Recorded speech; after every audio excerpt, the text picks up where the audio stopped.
ராஜா நாம் எடுத்த முடிவை விமர்சனம் செய்திருந்தார். தோழர்கள் என்னிடத்தில் அதை பற்றி எல்லாம் கேட்டார்கள். நான் அதை பொருட்படுத்த வேண்டாம், கடந்து செல்லுங்கள், அதற்கு யாரும் எதிர்வினையாற்ற வேண்டாம் என்று பேசியவர்களிடத்தில், தொடர்பு கொண்ட தோழர்களிடத்தில் சுட்டிக்காட்டினேன், அறிவுறுத்தினேன். அவர் காங்கிரஸை பற்றி அப்படி விமர்சித்தாரா என்று எனக்கு தெரியவில்லை. இடதுசாரிகள் ஆதரவு நல்கியதும் ஒரு அணிமாற்றம்தான். அவர்கள் அமைச்சரவையில் இடம்பெறவில்லை, ஆனால் தாவேகாவுக்கு ஆதரவு நல்கியிருக்கிறார்கள். அதே நிலைப்பாட்டைத்தான் நாமும் எடுத்தோம். ஆனால் நம்முடைய தோழர்கள் அமைச்சரவையில் இடம்பெற வேண்டும், அதுவும் நானே இடம்பெற வேண்டும் என்கிற கருத்தை தொடர்ந்து வலியுறுத்தியதன் விளைவாக, தாவேகா தரப்பிலும் அழைப்பு விடுத்ததன் விளைவாக அமைச்சரவையில் நாம் இடம்பெறுவது என்ற முடிவை எடுத்தோம். திராவிட முன்னேற்ற கழக தலைவர் அண்ணன் ஸ்டாலின் அவர்களிடத்திலே இந்த ஆதரவு நல்குவது என்கிற முடிவை நேரிலே சந்தித்து, இடதுசாரிகள் எடுத்த முடிவை நாங்களும் எடுக்கிறோம் என்று சொல்லிவிட்டுத்தான் ஆதரவை நல்கினோம். அவர் அதை பெரிதாக எடுத்துக் கொள்ளவில்லை. அதனால் ஒன்றுமில்லை, நீங்கள் ஆதரவு நல்கலாம் என்று இசைவு தந்தார். அமைச்சரவையில் இடம்பெறப் போவதை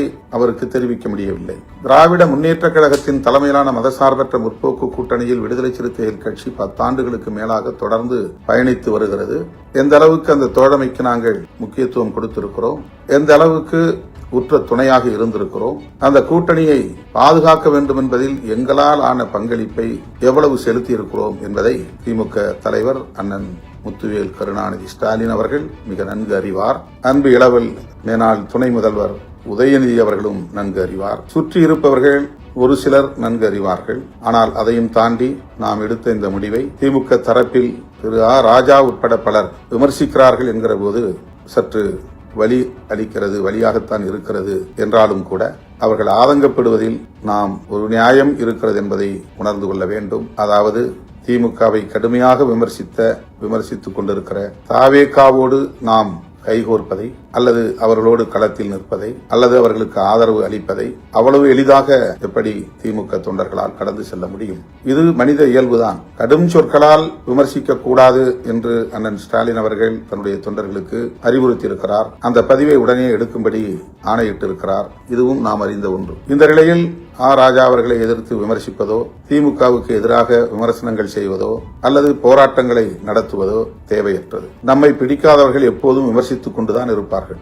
நம்முடைய வளர்ச்சியை விரும்பாத காழ்ப்புணர்ச்சி கொண்டவர்கள் எப்போதும் நமக்கு எதிரான அவதூறுகளை பரப்பிக் கொண்டுதான் இருப்பார்கள். நாம் எந்த முடிவு எடுத்தாலும் விமர்சிப்பார். திமுக அணியிலேயே தொடர்வது என்றாலும் மீண்டும் திமுக கொத்தடிமை என்பார்கள். திமுகவிடம் ஏதோ இவர்கள் பெரிய அளவிலே கை நீட்டி வாங்கிவிட்டார்கள், அதனால் தான் வெளியே வர முடியவில்லை என்று விமர்சிப்பார்கள். இப்படி திமுக ஆதரவு நிலைப்பாட்டில் இருந்து மாறி வேறு நிலைப்பாட்டை எடுத்தாலும் அதே போல விமர்சனங்களை அள்ளி இறைப்பார்கள்.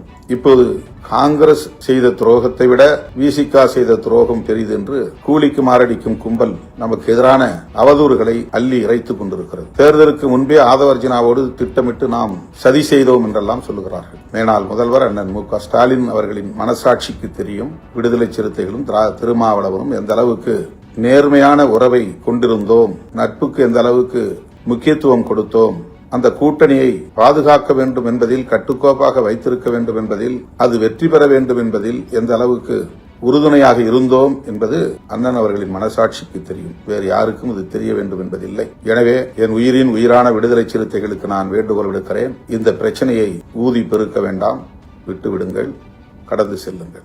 தினசரி முக்கிய செய்திகள் மற்றும் அப்டேட்களுக்கு TN Wire News சேனலை ஃபாலோ செய்யுங்கள்.